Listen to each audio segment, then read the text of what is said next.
Whoa! We're live. Hi. We are live. What's up, guys? How we What's going doing? on, Not man? much. What's going on, Tom? Not much, folks. Welcome to the show. My name is Tom Scavetta, joined alongside George Bristol and Nick Godin. How you doing, Happy man? Wednesday evening. Appreciate you all joining us. How are you guys feeling this evening? I know snow this weekend, a lot of cleanup, removal. You guys upstate. Hopefully you guys are doing okay. We're doing Yeah, great. not too bad. We got next to nothing. 10 inches at my house. Not a big deal. It was light. Just a normal day up north. Try 2 feet down here in the city. Yeah, you guys got hammered, and within that, I heard you lost a chair, Tom. Is that true? I did lose a chair, and it came crashing down, and it broke into pieces on Friday night. It was Saturday night, excuse me. It was brutal. But folks, before we get started, obviously you all know we have a very special show tonight. Shameless plug, make sure to go follow us on Instagram and YouTube at the 1925, the New York Giants podcast. You can subscribe to us on YouTube, follow us on Facebook at Review and Preview Sports, and the audio version scrolling across our ticker. Appreciate you all tuning in. Any comment in the course of the live show, please feel free to drop them. And George, I will turn to you here. Ready? I am ready. You guys ready? All right. The time is now. 1925 proudly presents one of the all-time greats in the New York Giants history. Two-time Super Bowl champion, All-Pro, Giants Ring of Honor inductee, one of the baddest motherfuckers to grace the turf at the Meadowlands, the cornerstone of the Big Blue Wrecking Crew, the one, the only, Leonard Marshall. Good evening, fellas. How you guys doing, man? Good, man. How you doing? Great. I'm doing wonderful, Leonard? man. Despite all this snow, I'm doing wonderful. Doing a lot of shoveling?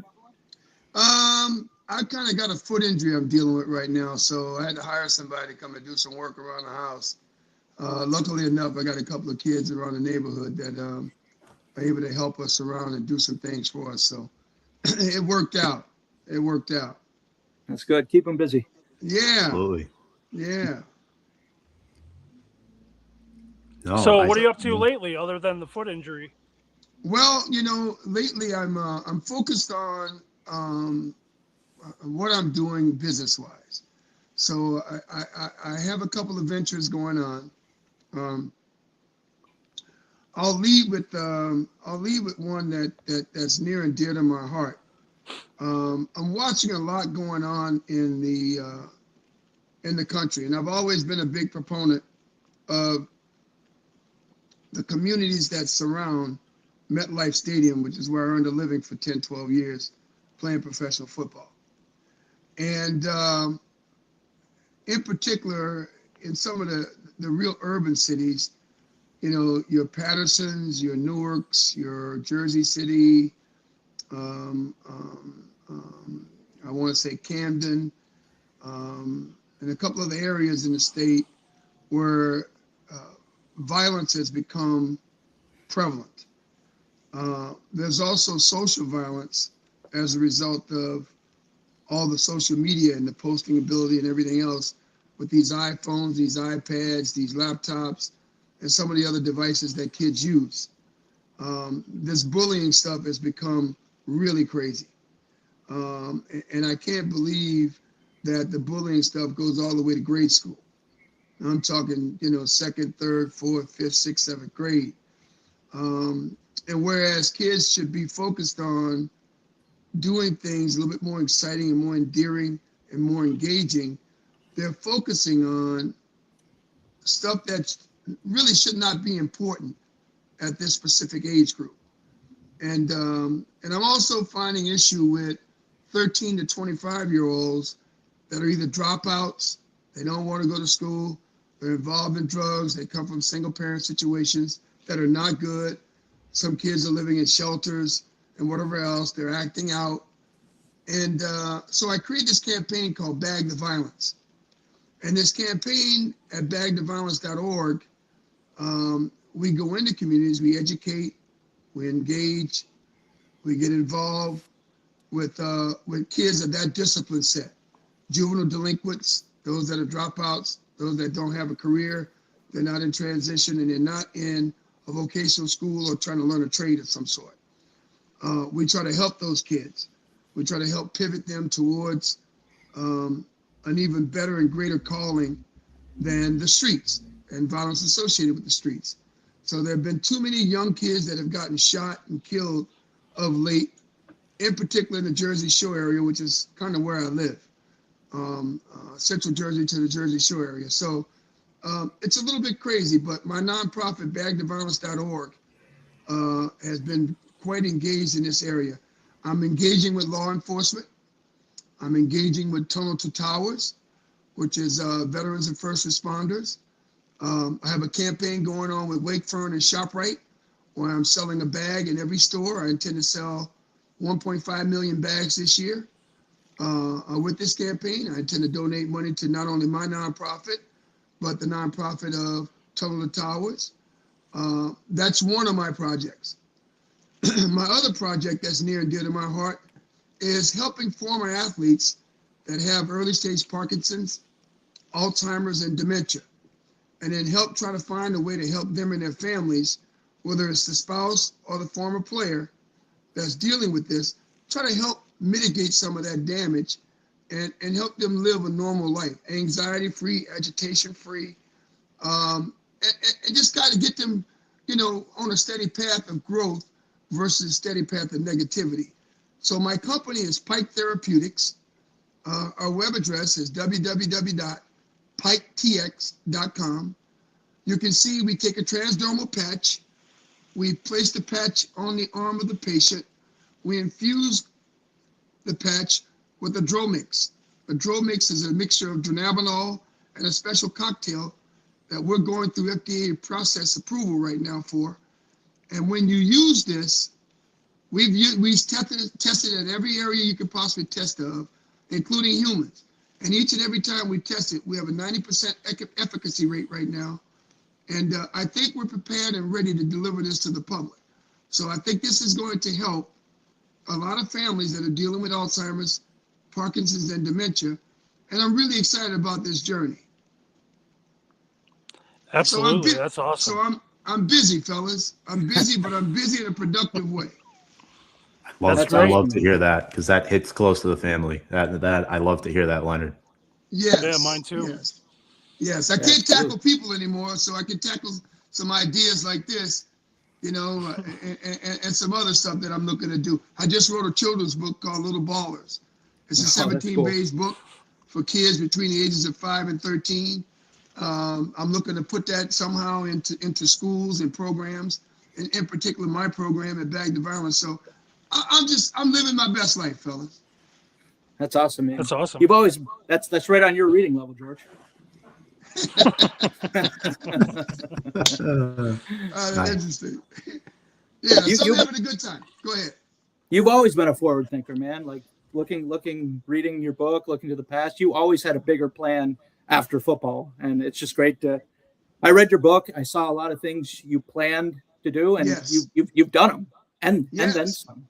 Yes, so that's awesome, man. Yeah, George, I love that, man. I love the fact that I didn't let football dictate my path, but I allow football to help build who I am. And I think I've taken that process, George, and I've shaped it and crafted enough that I can deliver something a little bit more than the X's and O's.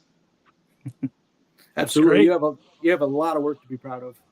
Yeah, thank you, man. Thank you. So when you first started out, did you ever see yourself coming from a small town, moving to the city, and getting to where you are now? I mean, it's quite a transition. What was that like?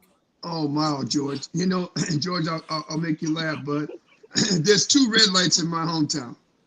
One you see in and one you see out.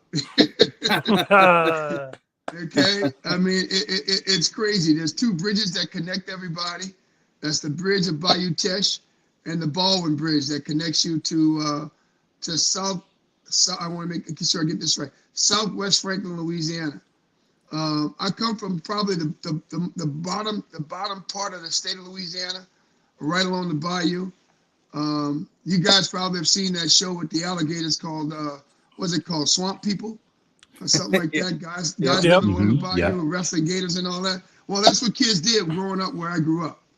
And that wasn't kind of my appetite, but I guess you could say this: I took sports as a means to a solution.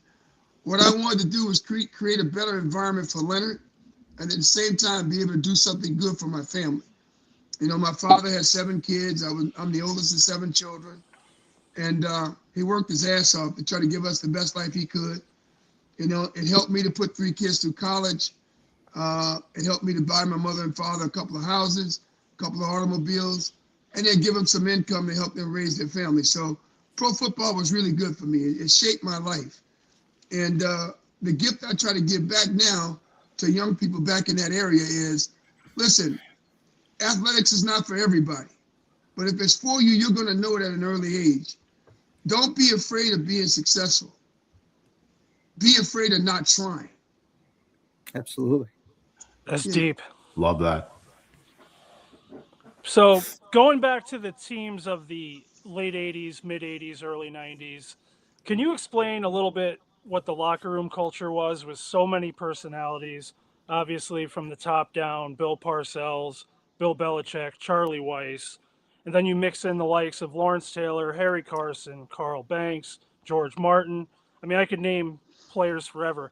What was the culture of that locker room, and how did you adjust to that coming from LSU? All right, I'm going to go back to 1983, Bill Parcells' rookie season.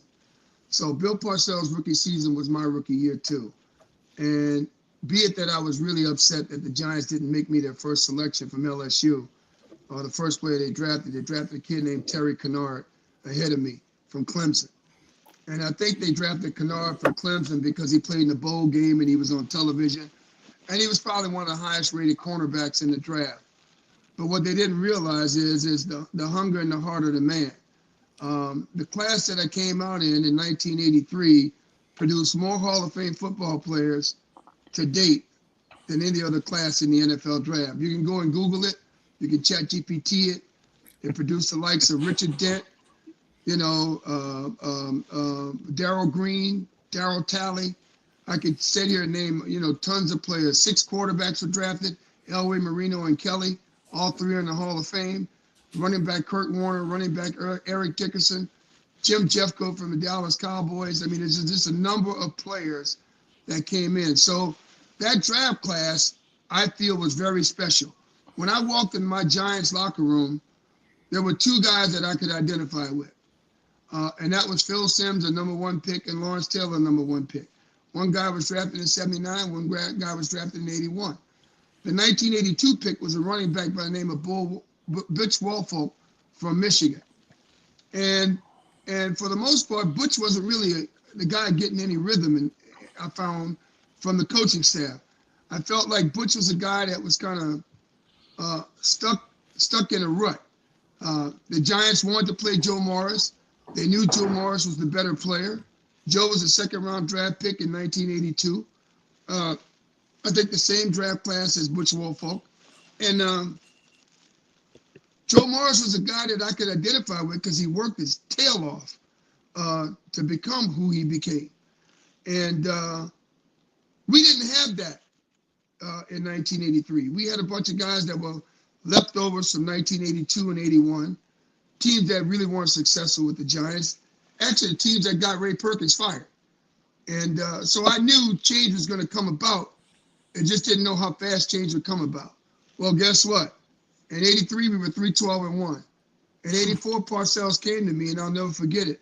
He said, Leonard, I'm going to give you guys the best chance to win, but I'm going to tell you right now, if I go down and I lose my job, a lot of you guys are going to go down with me.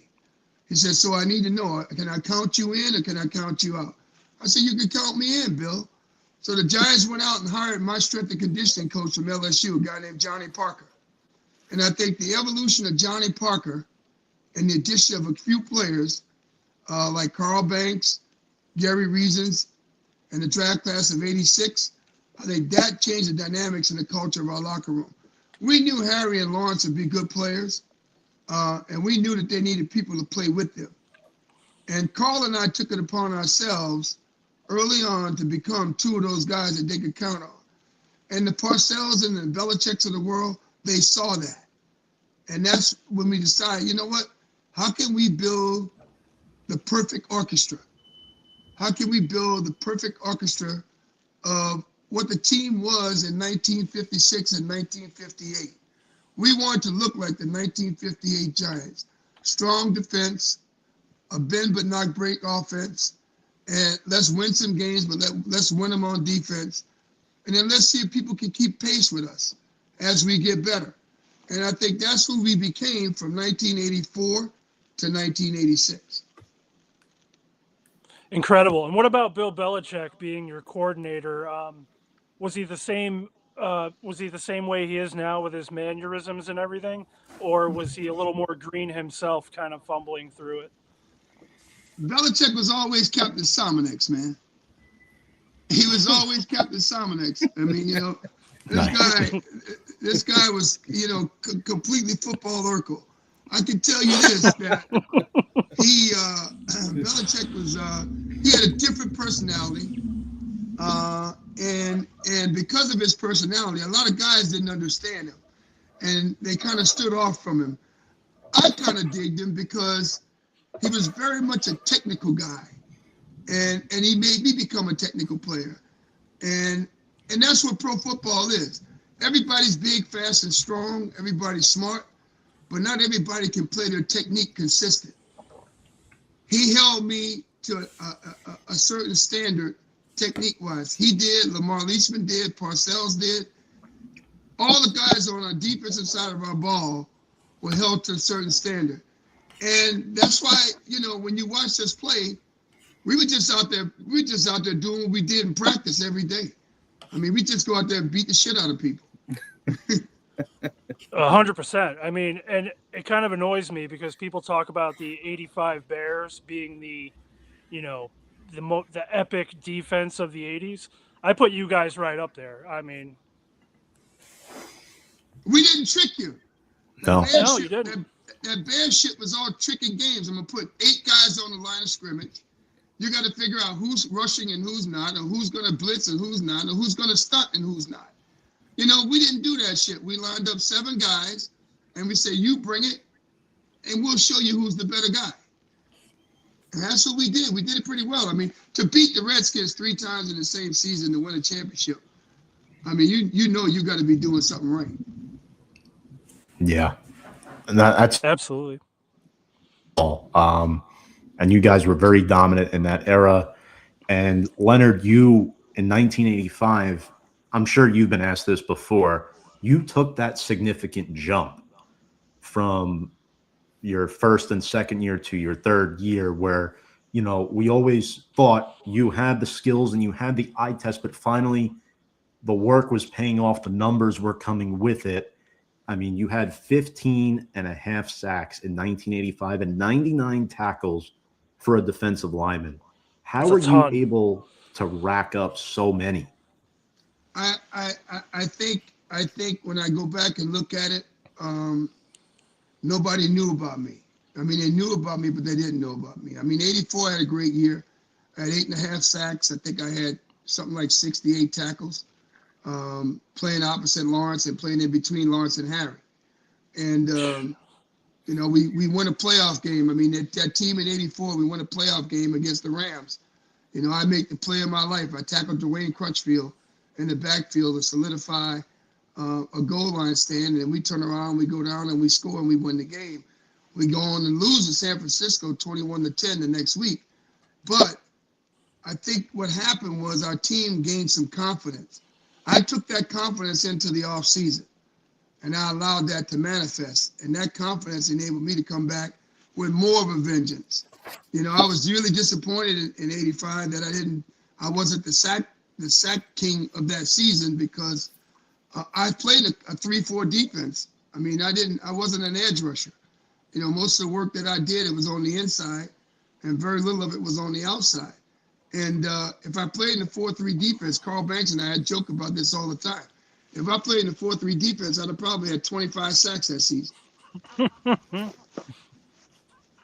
But it was fun, Yeah. man. I can tell you this, to become MVP of the Giants in '85 and turn around and do it again in '86, and then become NFL Defensive Lineman of the Year back to back. That took a lot of work, man, and I took a lot of pride in it. It was an individual accomplishment, but for me, it was indicative of our team. It was indicative of what we want to represent in terms of the toughness and the integrity that we play with as a football team.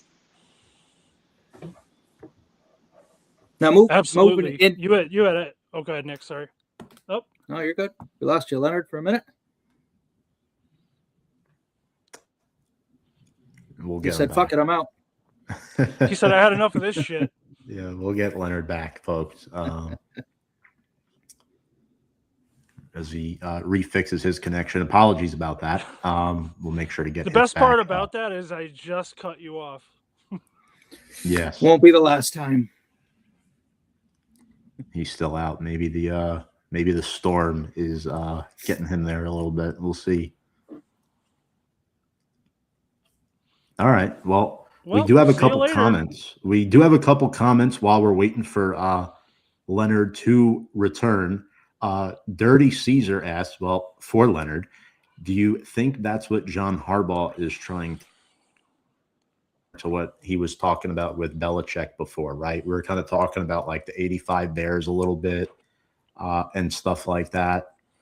Do we think Harbaugh is trying to ramp up this defense similar to what the Giants had in 1986? I think that's a good question there. I mean, I think every team in the history of the league since then has tried to do something similar.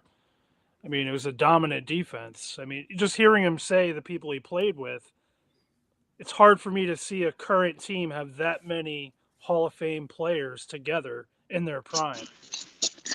I'm back, fellas. I'm sorry about that. That's all right. We just figured you had enough. Yeah, somebody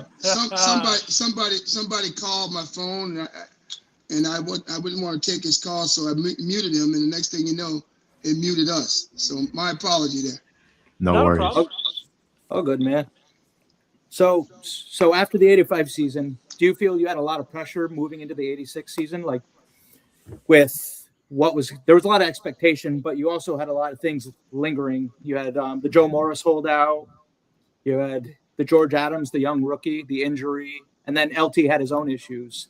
So what were your thoughts going into the 86 season? Did you expect that team to be what it turned out to be? Well, I did. I'll be honest with you. If you remember, I held out of camp myself because I wanted a new contract. And I ended up squeezing him for some money. But I felt like I shouldn't have had to do that. I felt like, just like you guys talked about earlier, everything with me continued to propel forward.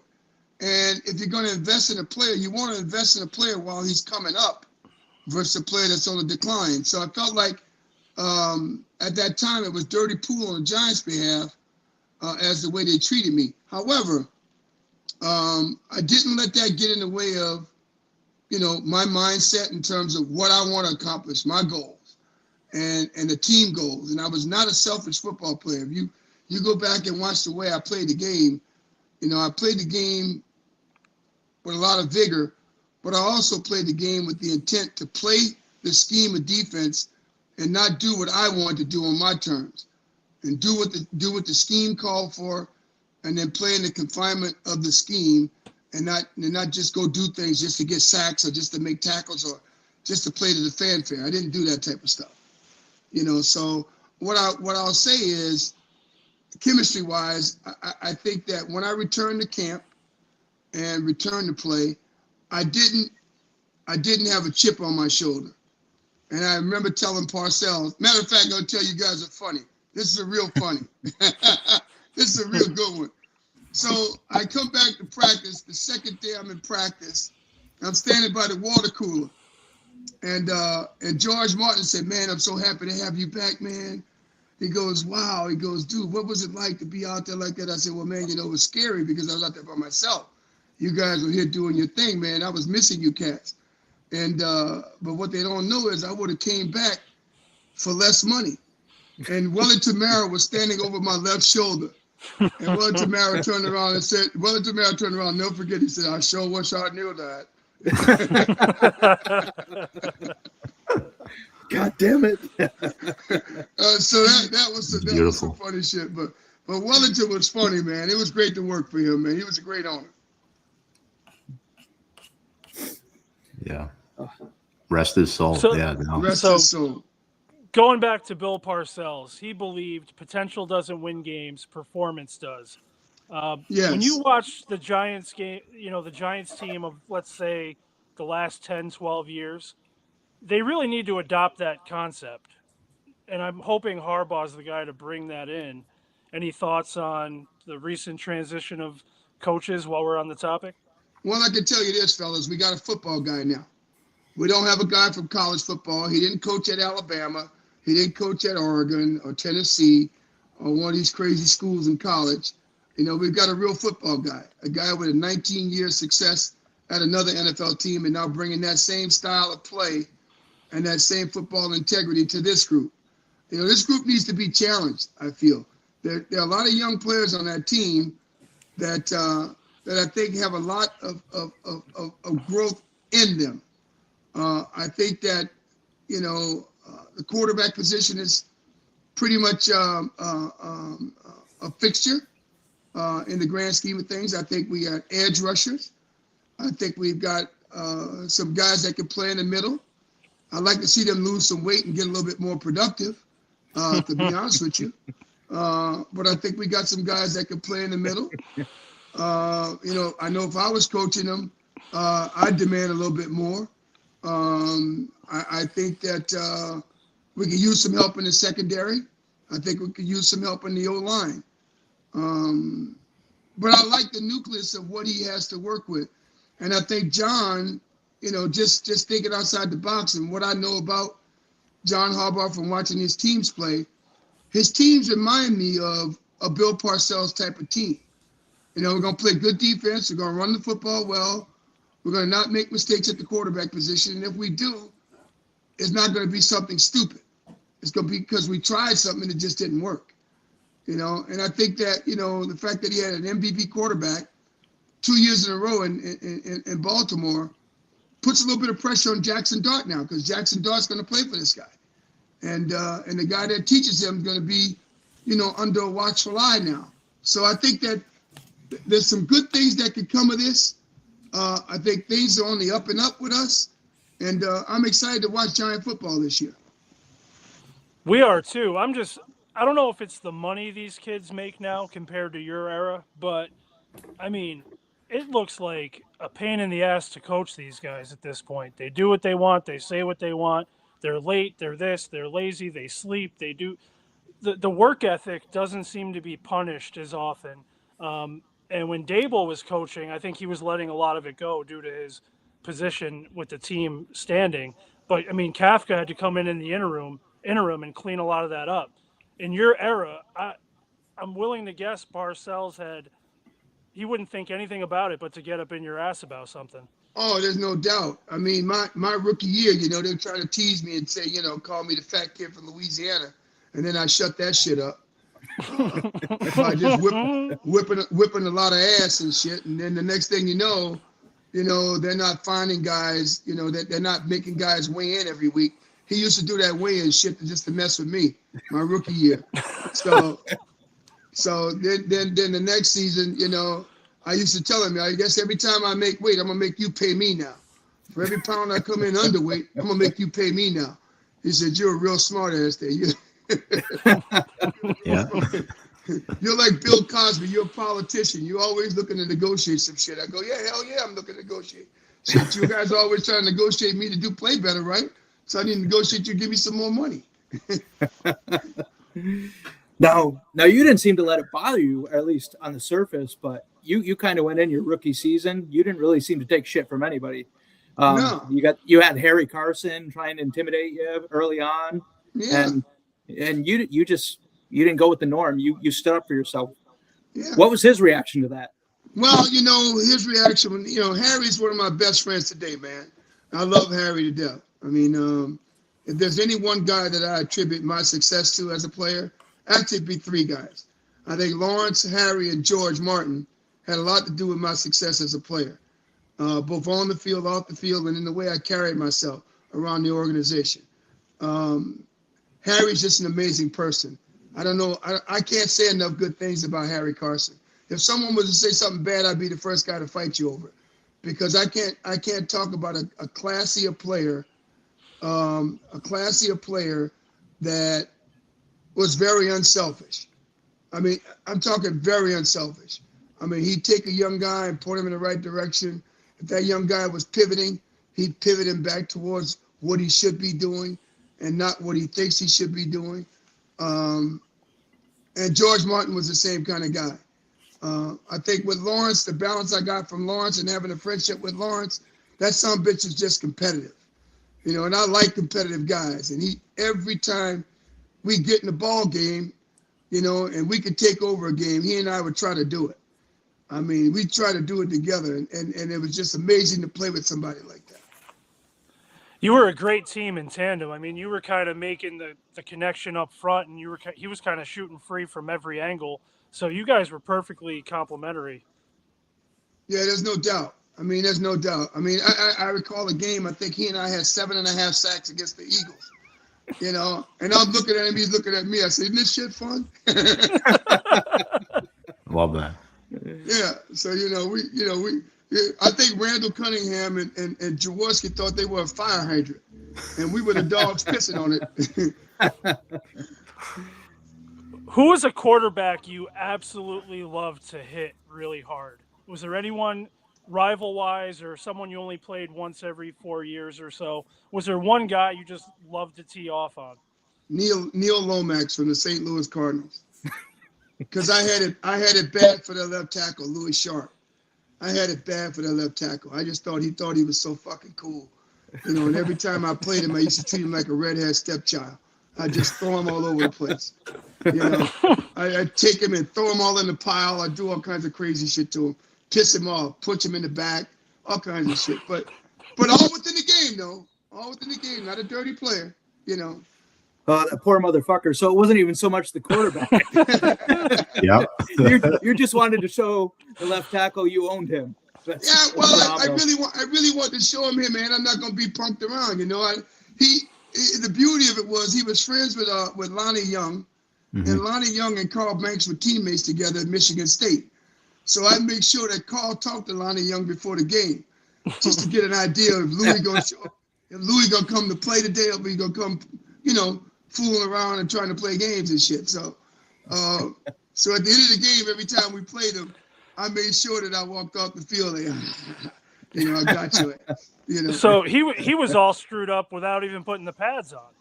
Yeah, he was a hell of a player, though, guys. I mean, as a left tackle, I could tell you he protected Neil Lomax's blind side for the most part. I mean, some of the real edge rushers, the Dexter Manleys of the world, and some of those guys, they didn't get sacks against him. But because of the scheme and the style we played, I was just real physical with him. I mean, I used to pick him up and throw him and just do all kinds of shit to him. God rest his soul, Louis. He passed away, man, sometime earlier this year. But he was a hell of a player, man. I enjoyed playing against him. He was good competition for me. What about going against Joey Jacoby or Russ Grimm from Washington? What was that like? Those are some big men. Oh, yeah. Those two guys, that was Clash of the Titans there, brother. That was Clash of the Titans, I'm telling you. Every time we got together, I'm real good friends with Jake right now. I mean, we call each other all the time just to check on each other and see how we're doing. And it's a shame, I think Jacoby should be in the Hall of Fame. I thought that a player of his caliber, a free agent, joining the Redskins and having a 10, 12-year career with the Redskins and playing a left tackle position, I thought he was one of the best in football, especially during his era. I enjoyed him. I enjoyed Herb Pankey. I enjoyed playing against Anthony Munoz. I enjoyed playing. Yep. And I got him too. Who else? Let me see. Jim Lachey from the Skins, Jim Lachey from the Cardinals. Who's the kid that played left tackle for Minnesota? We tried to get him on the Giants. Gary Zimmerman. I enjoyed playing against him. I enjoyed playing against the left guard, Randall McDaniel. All the guys, man. Mark Tuanay, Nate Newton. All those guys are great players, man. I enjoy playing against them. Much respect for all of them, too. Much respect for all of them. Absolutely. Yeah, the game's built on respect. Yeah, much respect for all of them. Yeah, a lot of So tough you had. opponents. Oh, sorry. Go ahead, Tom. No, go ahead, George. I think we were No. talking about like Leonard just dominating opposing offensive linemen. I think that led him to get into some quarterbacks too. Yeah. I think you're the most underrated Giant defensive player in history. You're in the topic of the you're in the topic of the conversation, but I think that you're really overlooked for your contributions. I mean, 79.5 sacks as a Giant for a lineman that you even said earlier plays predominantly inside. You were a tackle monster. I mean, you had what, 700 tackles or more? Over 700. Over 700. That's a lot in that era for that position. And on top of that, you're sharing that side of the field with Carl Banks, Harry Carson, Lawrence Taylor. It's just a beautiful scheme, and I think you're one of the most underrated players we've ever had. Yeah, well, thank you. I mean, I really worked my tail off and prided myself on trying to be one of the most accountable players in the grand scheme of things while playing for the Giants. I really, really took a lot of pride in that. Yeah. I personally think you did it the right way, you know, and that's all you can really ask for at the end of the day. And I think that's it. You know, my parents feel the same way. They grew up watching you in the 80s. My mom actually has a comment. Awesome to listen to a legend talk and tell his story. Super awesome to hear about his charity work. Love to see the players give back to the community. Yes, yes. I'm a big proponent of it. I'm a big proponent of it. Go ahead, Nick. I think. No, I was just going to go back. So you love, there was quarterbacks, there's people you liked fucking up.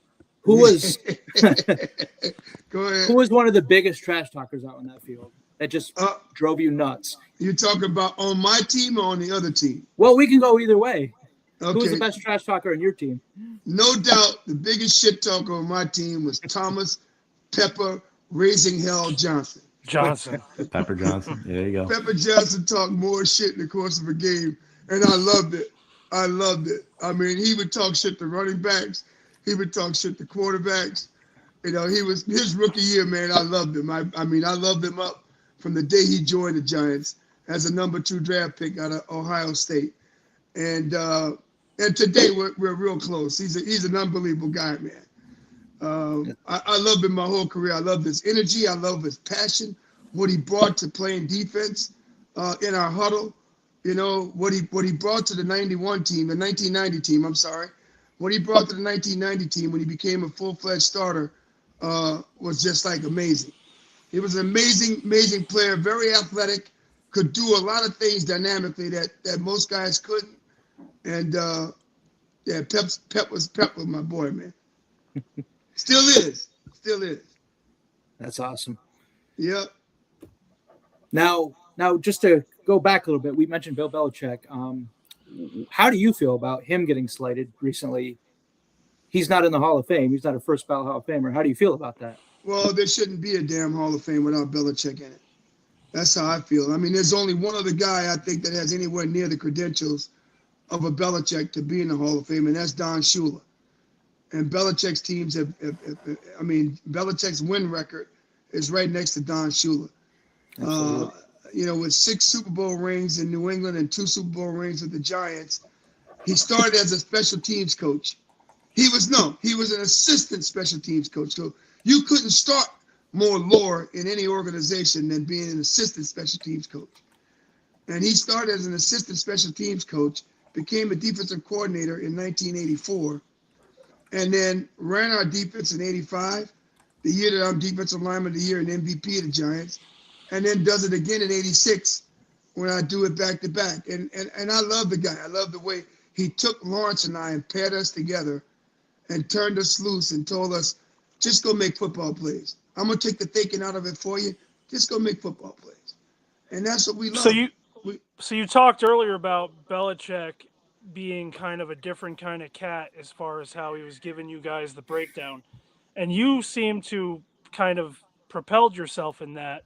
So did Lawrence Taylor, but was he receiving the information the same way, or did he not even have to do that? He just had it. Lawrence, not only did Lawrence have it, but Lawrence, as much as you guys want to believe that Lawrence wasn't paying attention half the time, and people say that the guy was asleep in meetings and shit, Lawrence Taylor was very astute as to what was going on. He was very astute. And then when he didn't know what was going on, he had me to fall back on, and he had Harry to fall back on. And we would never let him get out of line or be out of character or be out of sync with what we were trying to accomplish.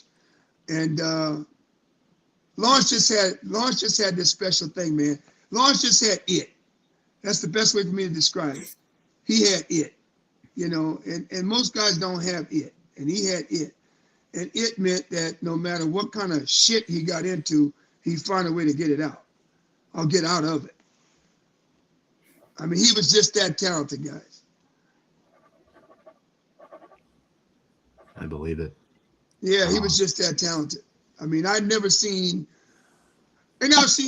around a lot of players. I mean, I played with some guys at LSU. I played with some guys on the Giants. I played with some guys, you know, in all-star games.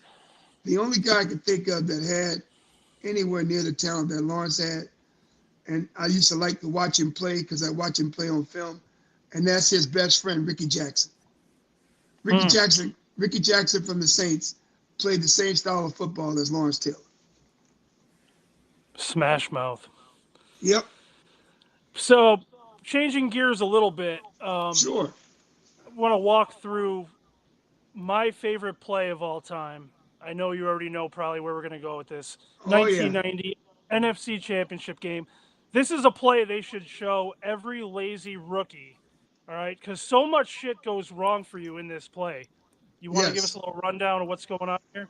Sure. So I slip. I get a great jump off the ball. I slip. I was trying to get the Bubba's outside shoulder real fast, and I slip and I'm crawling, and Tom Rathman dives at my knees, and I get up and I see Joe pat the football to tell to tell Jerry Rice to keep running. And I turn and I say to myself, if I don't leave my feet, he's going to complete this pass. So after that, the rest of it was history. Lights out Irene, baby. I love it.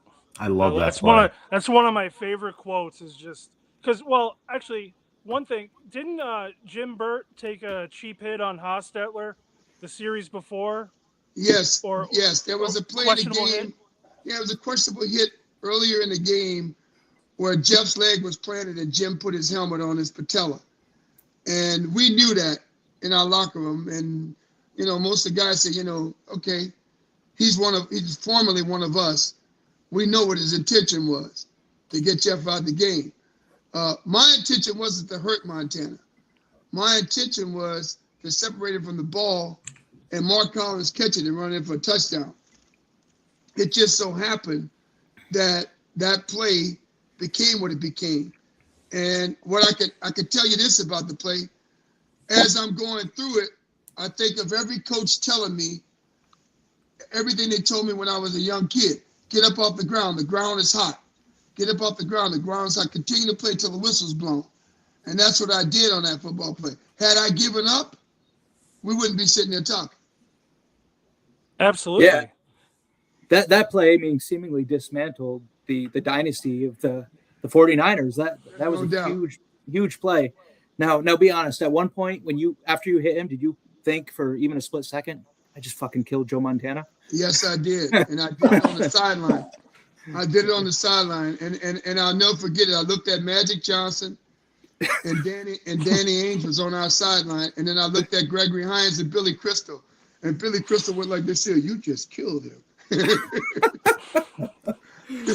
Well, he didn't move for a little bit. He was he was out. He was out. Yeah, I knew that was going to hurt. I knew it was going to hurt.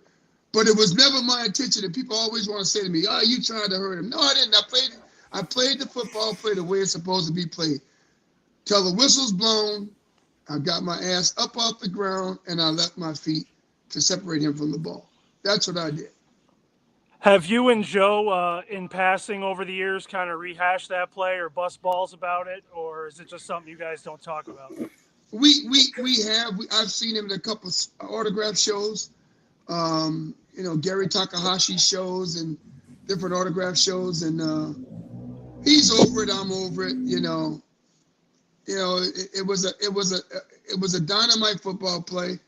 He knew it was a play in the confine of what we do as players in a game, and there was no animosity there. I mean, and to be honest with you, I felt really bad about it because, you never want to see a player, get blindsided like that. And but I just was doing my job. I was doing what I was called to do, and there's another play in the game. I can tell you guys there's another play in the game where I think we got robbed. I don't know if you remember this, but in the waning moments at the end of the ball game, the 49ers run a football play and they hand the ball off to Roger Craig. And I put my elbow right in his rib cage and he fumbles. And they turn around and try to say his knee was down. If you go back and watch the game, you'll see that play. That ball was ours. The ball came out. His knee was not on the ground. The ball came out before his right knee touched the ground. But for some reason, because we were in Candlestick, they gave them the ball.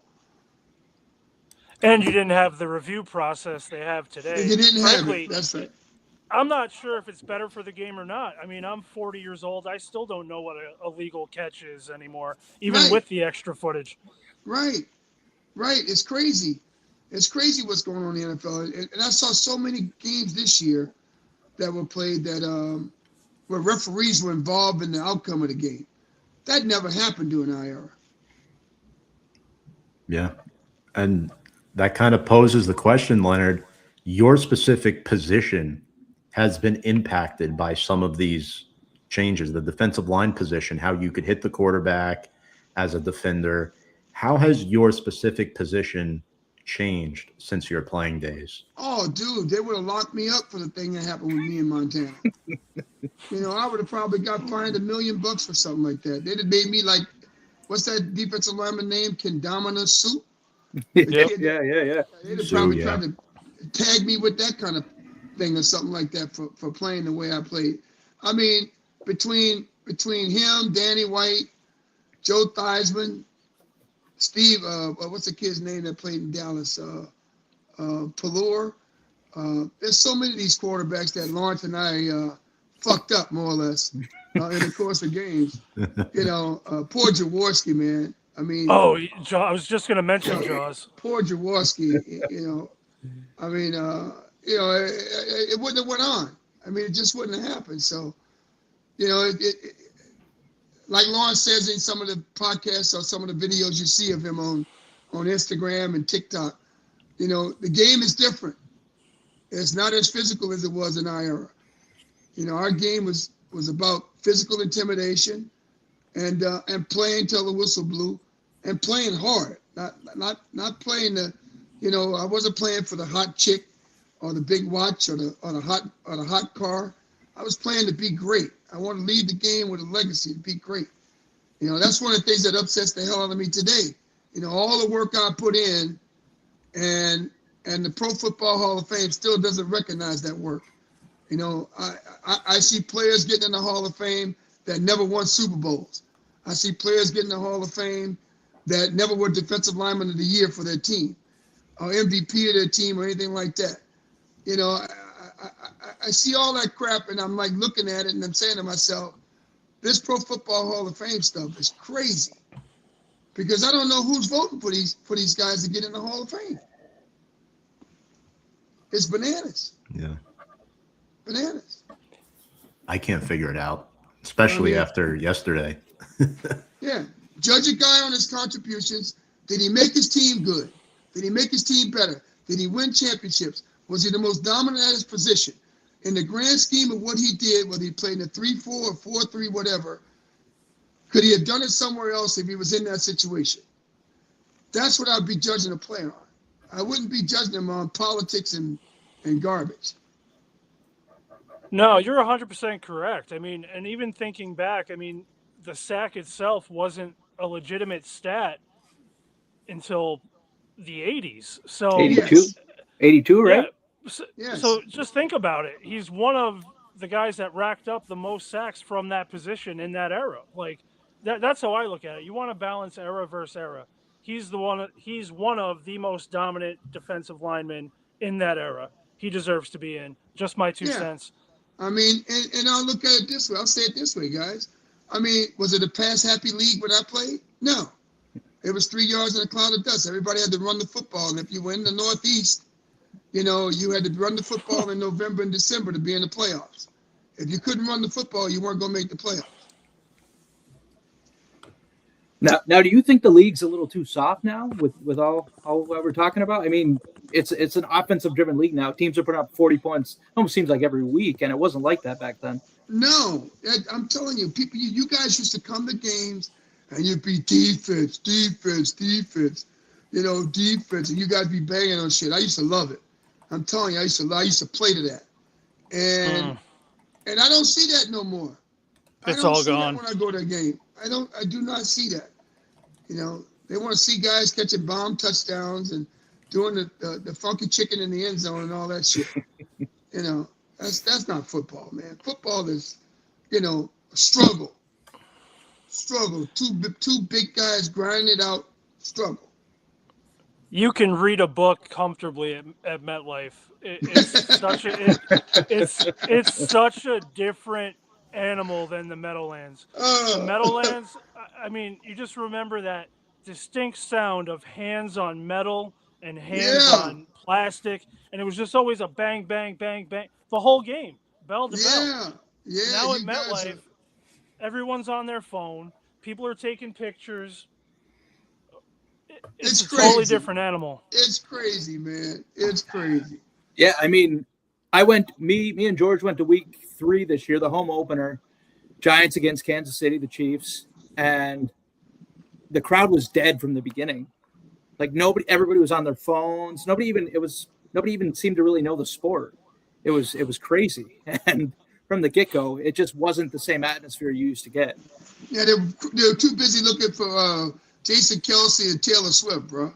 Yeah, absolutely. That was wrong, You went there to watch the game, not watch that bitch. You know what I mean? But they did, for people that were at the game, they did the Taylor cam. Oh, they, yeah. had they had the whole stadium looking for Taylor Swift. Wow. And then they flashed to LT in the box smoking a cigar. See? And he was like, and the place erupted. That was the loudest I heard MetLife in a long time. Like it woke everybody funny. up. But That is so funny. Started, that is so funny. And then somebody's like, "You can smoke in here?" I'm like, "No, Lawrence Taylor can smoke in here." Yeah, different strokes for different folks, baby. Absolutely, man. Absolutely. So Leonard, we just talked about the Kansas City game this year. This current defense, there's pieces there. You have guys like Brian Burns and Abdul Carter. Right. Dexter up the middle. There's a few pieces in place, but how would you put it all together? Because it seems like there were some struggles other than Burns, right? He had 16.5 sacks this year. George and I kind of spoke throughout the season. We felt that the defensive scheme, it lacked creativity. It was just to us watching the games, it seemed like Burns, you get to the quarterback and he's good enough that he was able to do it. Everyone else it seemed like the coaching just wasn't there, that there was a disconnect. And sure, it's on the players too, but how would you, I guess, put this defense together to improve heading into next year, if that makes sense? I would scrap what they did last year. I would scrap what they did the year before. That too. I would go back and play at 3-4. They got 6'4", 6'5" linebackers. I put Burns on one side. I put Thibodeau on one side. I put Dexter's big butt at nose tackle. I'd get me a badass right defensive end that kind of would be reminded of Leonard Marshall style play. A guy who could hit gaps, and a guy who could get to the quarterback from a head up position, and that was a bitch against the run. Some guy that would clog the middle against the run, play tackle to tackle, and end to end in the interior. They needed two guys like George Martin and I were in the grand scheme of things in a 3-4 scheme with Burns and Thibodeau outside, and I would play Carter on as a how do I say this? I would play Carter as a joker.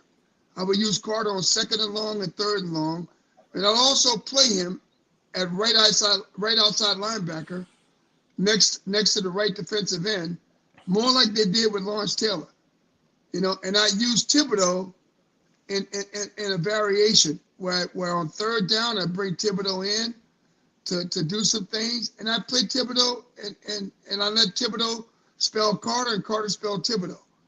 That's what I would do if I was coordinating defense. I'd get me 2 badasses in the middle. I look to get me 2 guys that could play middle inside linebacker, Mike and Will, 2 guys that can flow well in the run game, and 2 guys that can play well in pass coverage. I play a lot of cover 2 and I play a lot of cover 2 man. I also play a lot of cover 3 on 3rd and long, or I play man on 3rd and long. And I challenge people the way we did. You bring your best 11, I'll bring my best 11. And I bet you my 11 I'll play your 11. That's what I would do. We talked about that, Tom, earlier in the year when we had that whole juggle of Burns, Thibodeau, and Abdul Carter. They could have put Abdul back there on the right side behind Thibodeau when he was healthy and see how that looked. I mean, they were always just kind of rotating him through. They never really had him on the same side stacked like that. That's a very good point. I think that would actually work if Thibodeau's healthy enough. Yeah. I think I would platoon them. I'd make one of them earn the spot, but I wouldn't give it to him. I'd make one of them earn the spot, but I'd definitely play Burns as the front side linebacker, and then give him the ability to rush the quarterback. Yeah, I definitely would do that.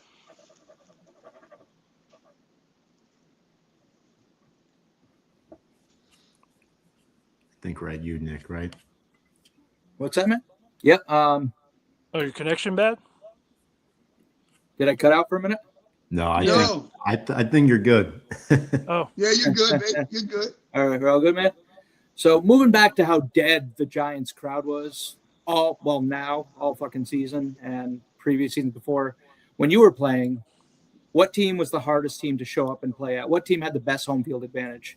The damn Redskins. Wow. The damn Redskins. Wow. When you went to RFK, they put those 3 hog dudes behind the bench. They dressed up like hogettes. They dressed up like girls in piglet outfits. It was 3 lawyers too, believe it or not. And they put them right behind the visiting team bench. And then you had to walk down. So when you went in at halftime, you had to walk down underneath a tunnel, and they would throw whiskey in your face. The Redskin fans. Wow. They would pour bourbon and scotch in your face. Oh yeah. It was pretty ugly, man. I mean, games where we beat them and whip that ass in DC, they throw liquor in our face. Times have changed. And then I became a Redskin at the end of my career. So I played a season at RFK. So it was crazy. It was crazy. Wow. Philadelphia was a tough place to play. I'll never forget it. Philadelphia was a tough place to play, man. Philadelphia was like, wow. Philadelphia was a tough place to play, man. I used to be like, okay, Leonard, the fans are talking shit. Don't say nothing. Because if you say something, you're going to want to go find your gun after the game. So, don't do nothing. So, it worked out. It worked out. But, a couple of those places are real tough. I think the wildest thing, I heard Eli Manning quote once. He goes, "You haven't seen anything until you see a 7-year-old flipping you off while you're on the field." It's got to be weird to see kids and just that whole entire culture just want to kill you. You talking about Philly? You talking about Philly? Yeah, Philly specifically. Oh yeah. Oh, Philly was a mess, man. Philly was a mess. Let me see, what else was a mess? Classless. I'm thinking classless now. Philly. Chicago was quite testy too when we played the Bears in '85. Yeah. That was a little contentious too. Yeah. When we played the Bears in '85, that was contentious. They talked a lot of shit. Never had any issue in Arizona. They were all drunk at the game. They were all drunk, but yeah, I mean, of the worst stadiums to play was definitely Philly and DC. Okay. So, Yeah. not to make a Redskin joke, but just an open question. Leonard, is there anything in your career you would have changed, or would you have just done it exactly the same? If there's any one thing I would have changed, I probably would have been in better shape my rookie year. Had I knew what was expected of me, and I really had the guidance to become a pro. I mean, I can tell you this. My cousin played pro football. His name is Ernie Ladd. I don't know if you guys know who Ernie Ladd really is. He's a Is that a wrestler? He was a right? wrestler. He was a Yeah. wrestler after his football career. He was 6'9", 340 pounds. And he comes from the same hometown I come from in Louisiana. And he's a second cousin to me. He's deceased now, but the beauty of it, I had him as a role model as I was trying to go on my journey. And so I used to look to him and talk to him all the time about, the game and about, what I could do to have longevity in the game. And, I held on to that for quite a while, man. So if there's any one thing that I could think of, if I could redo it, I'd like to have my rookie year back, because I think I'd have been a much better player had I knew then what I know now. Now No, I'm sorry, Tom. You had came in your rookie year. You weren't even that overweight. You said the main issue was conditioning. Really, right? It was conditioning. It was being able to play 45 to 50 minutes of a game. It was being able to be accountable in those games, to make football plays, and to play up to the level of being able to play with Harry and Lawrence. I really felt like I did them some injustice. And although I finished the season strong now, my rookie year, I finished it strong, and it led me into the off season. It made me work real hard in the off season. I worked so hard in the off season on my body fat, on my weight. I maintained a good diet. I used to go to that stadium and work out every day. And I did that consistently most of my career. And that's why I ended up having a long career, because I found out what it took to call yourself a pro. And that's the one thing I can tell a rookie player. You get 1 year to screw it up. Yeah. And if you're lucky, you're smart enough, you can play another 10, 11, 12 years if you really work your ass off. So that's the beauty behind, I guess, the way I did it. And I'm proud of everything I did, man. There's not one moment I wish I could change, because, failure makes you better. You got to fail in order to be successful. I don't know one guy who has not failed in anything he tried to do and hadn't become successful as a result of it. No, well That's said. great. That's, yeah, absolutely. Just a couple more, Leonard, if that's okay. So your performances in the Super Bowl, I just want to ask, what is it like to play on the biggest stage? Now, you got the chance to do it twice. Super Bowl 21, you went up against John Elway and the Denver Broncos. And then in 25, 35 years ago yesterday was Wide Right, Yes. which is crazy to think about. Now, specifically in that Super Bowl, why did the two down lineman strategy work of you and I think it was Eric Howard, right? Number 74. Yes. Why was that implemented for that game, and why did it work so well, on top of just your thoughts on playing in the big game? So you guys not gonna believe this. So right after I knocked Montana out, and we're getting ready to fly to Tampa, and we're on the plane. Bill Belichick comes to the back of the plane. He said, "Lenny," he says, "I got to talk to you guys. Can we huddle?"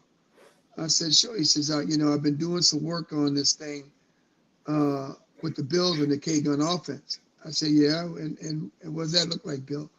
He says, "Well, I'm going to tell you, if they're the team we play, and I think that's the team we're going to play, we're going to do an entirely different scheme to get ready to beat them." I said, "Really?" I said, "Yeah." He said, "What are you looking to do, Bill?" He goes, "Well, we're going to concede the run to Thurman Thomas. We're going to allow him to get 100 yards. I said, "Are you out of your fucking mind?" I said, "We don't give no running back 100 yards. You got to earn every goddamn yard you get against the Giants defense." He said, "No, we're going to concede the run. Just trust me. We're going to concede the run." He goes, "I want to take the air out the ball." I said, "You want to take the air out the ball?" He says, "Yeah, I want to take the air out the ball. I don't want him to be able to throw these dinks and dunks and pass across the middle. And every time they come across the middle, I'm going to have 5 DBs lighting their ass up like it's a goddamn electric light bulb on a fly." I said, okay. So show me what that looks like." He goes, "I'm going to play you at right end. No, I'm going to play you at left end. I'm going to play Lawrence at right end. And I'm going to play Eric Howard in the middle." I said, "You're going to play 2 defensive linemen, 4 linebackers, and 5 DBs in the game?" He goes, "Yep, that's what I'm going to do. Thurman Thomas is going to get 180 yards, and we're going to win the game." I said, "Bill, come on, man. You crazy. You're out of your mind. That can't happen, Bill." He goes, "I'm telling you what's going to happen. And I'm telling you, you got to trust me. I'm going to shut that offense down, and you guys are going to help me do it, and this is how we're going to do it." So now, mind you, the week before, I end up having, 2.5 sacks in the game against San Francisco. We knocked Montana out the game. I'm like, damn, I got to come rise up to the occasion again to do something big in this game.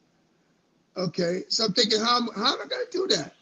I mean, I'm playing against a guy 360 pounds, and his name was Hank Ballard, this kid from Buffalo. He's 360 pounds, 6'6". I'm like, and Lawrence is going to play against their other tackle, who's a Pro Bowl tackle. He's 6'5", 320, 30, 40, or whatever. I just didn't see it. I didn't buy it. But you know what? I guess as the game went on, and then thinking about it, okay, they scored 91 points against their first 2 opponents leading up to the Super Bowl. Their opponents scored 3. So now we got to score at least 14 points to beat them. Because I felt like we could give them 3 field goals in the game, but we couldn't give them 4. And if we gave them 4, we wanted to make damn sure that our offense could score enough points to kind of stretch the game out. Man, when Parcells showed me what he was going to do to Bruce Smith and how he was going to run that football down his throat, I said, you know what? This just might work. And it did. It did. And I'm telling you, I've never seen anything crazy like that before with Belichick, but that just told me just how smart that guy was. That decision alone should be the thing that gets him over to get into the Hall of Fame if it wasn't for the 6 Super Bowls before that. It's really ridiculous. Even when you're telling that story, I'm thinking, like, what a foresight for a coordinator to have, and what a risky job that is at that point. Because you guys looked at him like he was crazy. We thought he was absolutely crazy. There was 1 sack in the game, and it was mine on Jim Kelly. Yeah. It was 1 sack in the entire game. That was it. We couldn't get the guy on the ground. The ball was coming out real quick every time. Either they were running it or it was coming out real quick. But I can tell you this: at the end of the game, I probably was tired. That probably was the most physical game I played, and I was extremely happy that we were able to come away with a win. I didn't think we could, but I really was happy we could come away with a win. What did you feel when you saw the field goal go up in the air? Like, that's one of my favorite moments in football, is when it's a game-winning or a game tying field goal when we're talking about Buffalo with Scott Norwood. Just you see that wide pan of everybody looking at it. What did that feel like in the moment? Oh, dude, it was crazy because I turned. My father was sitting right behind the bench, and I whispered to him, like, "Daddy, he misses. We're going to Disney World." Did you think he was going to miss though? I mean, were you like, well, we mother? we kind of knew the guy had never made a kick on grass over 40 yards, so we knew that in part of our study and our game plan, and we wanted to force him to have to kick a 40+ yard field goal, and believe it or not, he hit it good, but it just veered off to the right. You know, he hit it real good though. I can tell you that. Yeah, and the rest is history. The rest is history. 2 Super Bowls. With those Super Bowls, it kind of opened a lot of doors for you. And while doing research for this, I found something I didn't know. You were at one point associated with Howard Stern. How did that come about? Oh my God! I wrote a book in '85 with a guy who is no longer with us now, a deceased writer by the name of Dave Klein. And I was a young kid at the time, man. I was just having fun. You know, somebody wanted to pay me some money to hear my story. I said, okay. You know, this is before social media. I said, okay, I'll take it on, Dave. Let's do it. And we wrote this book. Howard Stern picked up the book. At the time, I was married to someone else, and she happened to be Italian. And you know, he found a way to pick on me for that. You know, and there were no other black athletes really into Howard Stern, into that whole genre of music and everything he was doing. And I kind of was, you know, being that I'm a kid from the South, you know, Southern rock and roll and that type of stuff was attractive to me. I knew some of the groups and some of the bands that were going on this show, you know, Dee Snider and the Twisted Sister, the band Twisted Sister. Yeah, we're not going to take it. Some of the Kiss Me, right? We're not going to take it. You know, Kiss, Queen, you know, some of those groups. And so I was a big fan of music. Always been a big fan of music. And as a matter of fact, one of my favorite groups is a group called Parliament Funkadelic.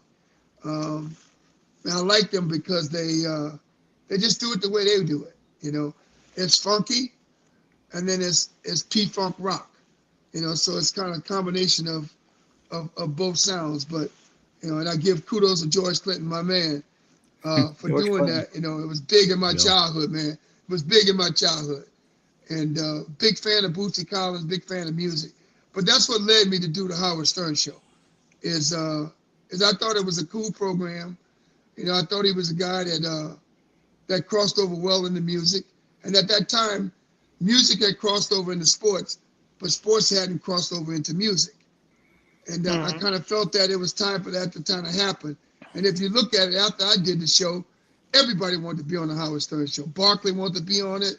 Lawrence Taylor wanted to be on it. Everybody wanted to be on the Howard Stern Show. So that's awesome. Yeah, and he actually kissed your ass on Madison Avenue. He sure did. He lost the bet. He sure did. He lost the bet. What an obscure thing to have over the king of all media. Because you probably, at the time, you had no idea he was going to go where he went, right? No, I had no idea. We were just fooling around on the radio. You know, he was fooling around on the radio, and he said, you know, you win the game. Because he didn't think we'd go win the game, you know. But then again, Howard's a buster, so he's trying to bust my balls. You know, he's trying to bust my balls a bit. So I told Gary and I told Jackie at the time, I said, I'm going to take this bastard up on this bet. You know, fuck him. I'm going to take his ass up on this bet. And, you had no idea 40 years later. No idea. I said, but Howard, you're going to paint your face black and kiss my ass and shine my shoes like Sambo the Shoe Shine Boy. That's what you're going to do. Because I'm going to tell you right now, we're going to beat San Francisco's ass. And sure enough, I did it. That's fucking great. Incredible. Fun times, so let's talk man. about, can we talk about food for 1 second? Sure, so 1 second. I love New Jersey diners. I think they're the best diners on earth. My favorite spot is a spot called the Coach House. Do you have any food spots in Jersey that I got to check out after or before a game? Dude, you got to do this for yourself. The hottest 2 diners in New Jersey, to me, are Top's Diner. It's in East Newark. And the second one is the Brownstone Pancake House. The Brownstone Pancake House has one in Ridgewood, one in Englewood, one in Freehold, and one in Brick, New Jersey. And my man Bobby does a great job with food. But if I was making the choice and I was in Bergen County or in southern Bergen County, you got to go to Top's Diner in East Newark. I promise you, you'll have the best meal you've ever had. In a diner. The best. Love diner food. George, how do you feel about Absolutely. diner food? It's my favorite thing. I would eat it all 3 Yeah. meals if I could, but That There you and go. cereal, right? Yeah. cereal, Yeah. yeah. Yeah, Top's Diner is killer, man. It's killer. I'm telling you, when you're gonna go and you're gonna say, Leonard was goddamn right about that. That's crazy. Right on target. So I think we're up to our last one from us. Okay, bud. So Leonard, you played 10 seasons with the Giants, Yes. and your numbers were incredible, as we've been discussing throughout the course of the show. You know, I know the Ring of Honor inductee means so much to you, being a 2-time Super Bowl champion, 83 and a half career sacks, 714 tackles, 15 forced fumbles. What made playing for the Giants so special? And when Giants fans and NFL fans think of Leonard Marshall years from now, what do you hope they remember most? The thing that made it so special was when I came into New York, and this is crazy because I never thought the Giants would draft me. I got called by several teams in the first and second round, and I didn't think the Giants were going to be the team. I actually thought I was going to end up in Kansas City or Detroit. When I came here, my mother's brother was here. My uncle was here. My uncle's lived here in Harlem for, my uncle's been up here almost 60 years, a little over 60 years. My uncle came up here when he was 17 years old. The only time he left was a change of life. He moved to California. He was in banking. He worked for Bank of America. He moved to California. He made a family in California, divorced my aunt, decided to move back to New York. Harlem was his choice. He now lives in Harlem. It's my mother's only surviving sibling. And he's the only member of his family that's left. He's 87 years old, and I love him to death. His name is John Bernard Darrell. And when I came up here to play, my uncle took me around. He told me, he said, Leonard, this city could be yours. He goes, you're going to love this place. He goes, and here's why you're going to love it. He goes, the Jewish folk here are going to treat you like gold. He goes, you're going to love the Diamond District. You're going to love the restaurants. You're going to love the nightlife.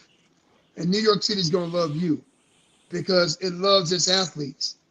And if you play your ass off here and you accomplish something, I want you to think of Willis Reed. I want you to think of Earl Monroe. I want you to think of Clyde Frazier. I want you to think of Muhammad Ali. And I want you to think of Madison Square Garden, the house that Ali built. And I want you to think about the fact that all these black athletes came to this wonderful city and they left a legacy behind that's second to none. Well, guess what? That was my challenge, fellas. My challenge was to channel my energy in the right direction and be part of that legacy. Become one of those iconic sports players in the metropolitan area, and then have my name in the rafters of that stadium. I mean, I love knowing Dick Lynch. I love meeting Erich Barnes. I love meeting Sam Huff. I love when I got a chance to meet Andy Robustelli. I can't tell you how much it meant to me to meet John Mendenhall, to live in a place where Gary Jeter lived, who was here before me, to meet Ray Rhodes, to become friends with Bobby Hammond, who played running back in here and there was a coach. And today, Bobby and I are two of the best of friends. All that shit meant something to me. You know, and all these relationships I built up here over the last 44 years I've been here have all meant something to me. The greatest thing in the world for me now is to see my name in that stadium on the 50-yard line every time I go to a Giant game. And my family and my children, my son, who's an attorney here, and my daughter who lives here and working in the exercise business in Manhattan and finishing school, it makes me proud to see and know that when we go to a game, they look up there and they see their father up there and they go, you know what? My dad he accomplished his dreams. And I hope it motivates them to say, if he can do that, I can do that. And you always want better for your children, fellas. So Absolutely. I want them, and I tell them both all the time, I want you to be better than me. Go make millions of dollars. Go change the world. Go do something really crazy and creative and change the world. So it's inspiring and encouragement for me. Now, am I upset that I'm 14 years too late to get in the Giants Ring of Honor? Am I upset that I'm not in the Pro Football Hall of Fame? You're damn right I am, because I think I earned my spot in Canton. And I don't know what I have to do it, just like I don't know what Bill Belichick has to do it. But I'll tell you, I'm not going to stop. I want my flowers, and I hope someday I get them before I die. We hope so too. I think you've earned them. Absolutely. Yeah, Yeah. I'm praying. Yeah, Yeah. you definitely deserve it. So that's it for me, guys. I mean, Yeah. My grandchildren mean the world to me. My wife, my best friend, that means the world to me. And I just hate that if I didn't get into the Hall of Fame while I'm alive, I hate to see what happens when I'm dead, because if she has a voice about it, some people are gonna be very upset with her, because they're gonna hear about it. Yeah, they're gonna hear about it. They're gonna hear about it. My father Thank goes, you, man. well spoken, man. Leonard. Yeah, You man, definitely you guys are deserve it. great. This is great, fellas. This is great. Great. Thank you for being exactly who I hoped you'd be, man. This is an honor to speak to you, and thank you for taking some time tonight. And yeah, man, it was great talking to you. I cannot wait to see the cut up from this, and what you guys cut away and you keep and you post. And I'm gonna tell you, do something on TikTok, baby. Do something on TikTok, Instagram, whatever you want. Whenever you do it, just give me the heads up, George. And tag me in it, and I'll make sure I post it. Awesome, Thank man. you. I appreciate that. I did You're an welcome interview. back anytime. Yeah, I did a podcast with a guy here in New Jersey who's an ex-mafia guy. He's now become a mayor. I'll share that. Alidi, John Alidi? Yeah, have you seen that? Yeah. Yeah. What a great guy, man. What a great guy. I caught a lot of shit about it, because folks Wild think story. Yeah, wild story, right? Wild story. Crazy. George, Nick, you guys got anything? No, man. I just, like I said, thank you again for your It's been time. awesome. You're Awesome welcome, stuff, baby. Leonard. I enjoyed it, man. You guys are great. Thank you very much. Thank you. All right, You Leonard, got it. Thank you. Thank All you right, for your fellas. time. Be well, fellas. You bet. You too. Okay, too, man. babe. Okay, Have a bye. good night. Bye, guys. You too. Bye. Bye-bye. Wow. That was a lot That of fun. was Leonard Marshall, guys. That was Leonard Marshall, the two-time Super Bowl champion, Ring of Honor inductee that we just interviewed. Mm-hmm. And I thought we did a great job. I know, very high-profile guests, and I want to reiterate this to all of you watching. I'm going to use my platform and say this. It'll be a damn travesty if Leonard Marshall is not put in the Pro Football Hall of Fame at some point. This man single-handedly ended Joe Montana's time as a San Francisco 49er, who is regarded as the number 2 quarterback in NFL history, only behind Tom Brady. Just saying. No, I agree. I mean, he's not the only one. You could almost put Carl Banks in that category too. Yeah. There's a lot of guys that came through that defense in the 80s that I don't know if they just got overshadowed with Carson and Lawrence Taylor, or I don't know what it is, but numbers don't lie. Leonard Marshall should be in the Hall of Fame. Yeah. A couple comments here. Larry Marino, what's up? Uncle Larry saying, what a great show, guys. Yes, thank you. We hope we made you guys proud. Brian Attard, good buddy of mine from South Jersey, saying awesome guest. And that's coming from a Cowboys fan, by the way. So shout out to Brian Attard. He's a good Cowboys fan, George. Don't worry. Thing. No He such hates thing. he hates Dak. They all fucking say that. They all fucking say Yeah, No, they all say listen, this guy Brian is cut from a different cloth. We'll have to have him on the show one day. Trust me. Oh, it'll be a pleasure. Goofball saying, I'd love to draft Peter Woods in the middle. Give Dexy some help. No, absolutely. Both Clemson boys. You know, we had a guy who gave Dexter some help, and then we didn't want to pay him. Leonard. Hey, And what's he doing? I think, What's he I doing? think he's still playing football in February. Correct. Yeah. What is he playing? In the Super Bowl, maybe? Yeah, Perhaps. Julian Love. I mean, yeah, Should he's we go there on? too. Here we go. fuck it. Let's end on a good note. He means it, George. Brian. He means it. Big Rangers fan, too. Yankees fan as well, I think. So Go Habs, Patrick Roy. Remember, always remember. absolutely. I think it's Thank you Patrick so much. Waugh. You're not from Canada. Shut up, George. You guys in the comments section have been awesome. Goofballs, we appreciate you as well. Damn, man. Any final thoughts before we sign off? Do we know what's going on next week yet, or to be continued? Yeah, we do. You want to plug it, George? We're gonna have Giant Sing, super fan of the New York Giants. People should be aware of who he is. He's gonna come mix it up with us for a little while, talk about the team, current stage, his upbringing. We'll get into it, see where we go. Absolutely, should be a good time. Awesome. Thanks. I know Brian's waiting for the StreamYard, so let's get out of here. 2 shows down. Awesome stuff.